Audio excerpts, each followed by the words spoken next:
repetitive tasks endlessly like robots. The factory of yesterday has been transformed into the high-rise and the cubicle. The factory foreman has been replaced by the suit and tie. Almost every job, including office work, has been reduced to monotonous tasks: typing, printing, going to meetings, and generating reports that nobody reads.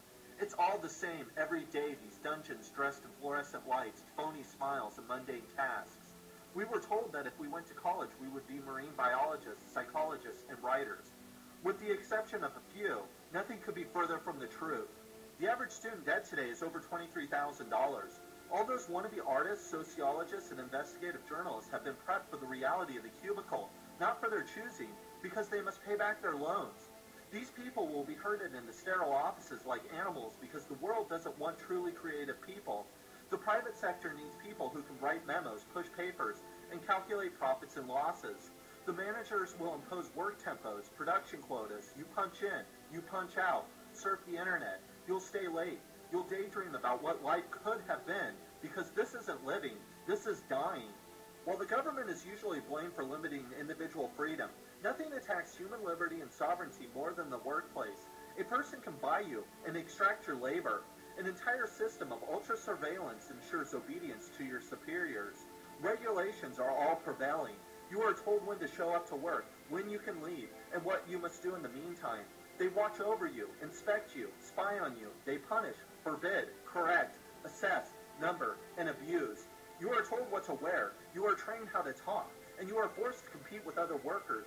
When you talk back or make a mistake, you can be disciplined or scolded as if you were an infant. To paraphrase Bob Black, discipline is what the factory and the office and the store share with the prison and the school and the mental hospital. It is something historically original and horrible. It was beyond the capacities of demonic dictators such as Nero, Genghis Khan, and Ivan the Terrible. For all their bad intentions, they just didn't have the machinery to control their subjects as thoroughly as modern despots do. This is the complete annihilation of human dignity, transforming people into prisoners.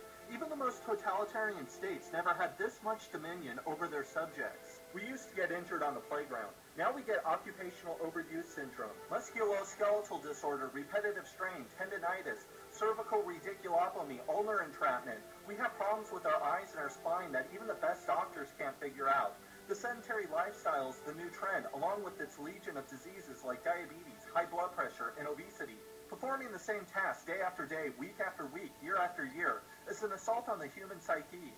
Nothing can be more detrimental to human growth, creativity, personal progress than the tedium of the workplace.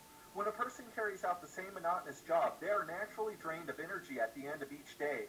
It is no wonder, then, that the average person spends over 4 hours a day watching television. Consider that. We spend 8 hours at work, 8 hours sleeping, and after preparing for work, commuting to work, and eating at home, we only have 5 hours to ourselves, and 4 of those are spent in front of the television. We actually live in a society that nurtures and maximizes stupidity and stunts human potentiality. Repetition is the enemy of every worker, the chains of humanity.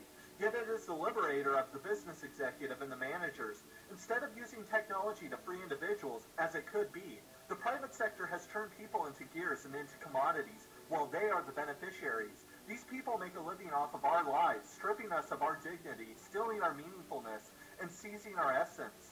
Frederick Taylor's legacy has become ubiquitous. In the last 100 years, his methods have been studied, improved, and refined with immense precision. Scientific management is today's God. Its technique has saturated everything. Our schools, our workplace, the intelligentsia, the government, and even our lives are regimented with this insanity. We can see it all around us in the cars we drive, in the advertising we see, in the government that doesn't work, and in the homes we live. When something is so pervasive, we become entangled in its net. Every day is the same, a repetition with no end, dulling the person until they feel like they are living in a dark haze underwater. We were told that if we worked hard enough, we could experience the American dream. What we weren't told is that there isn't one, and there never was one. A new reality awaits our young, where wealth inequality has been celebrated and deified. Yet inequality has created the separation of power, and power, more than anything else, limits liberty. The workplace needs to be transformed, not by de-skilling labor as Taylor did. Instead, we need to liberate workers. Every employee should have the opportunity to participate in a variety of jobs from manual to intelligent labor. Workers should have equity in the workplace so they can call it their own. They should not be perceived as mere automata or commodities on a factory line, but as living beings. We should be building technology to liberate, not to enslave. All tedious and unwanted jobs should be reduced or automated. Most of all, we should be producing not for the market, but for people. It is important not to completely dismiss Taylor and his methods. Productivity is important. After all, both the U.S. and the Soviets under Lenin used Taylor's methods to pull themselves out of the Dark Ages. However, there comes a time in every society to transform such barbaric and childish techniques with moderation and compassion. That time is now. We cannot talk about liberty if we can't even mention the place that we spend a third of our life. But it's voluntary, you say. That is always the answer, repeated and repeated. It's voluntary. We live in freedom. No, we don't live in freedom. We live in invisible cages. We live in slavery. While it is true that every free society should be voluntary, voluntarism is not enough. Labor should be humanity's highest aspiration, the basis of one's dignity.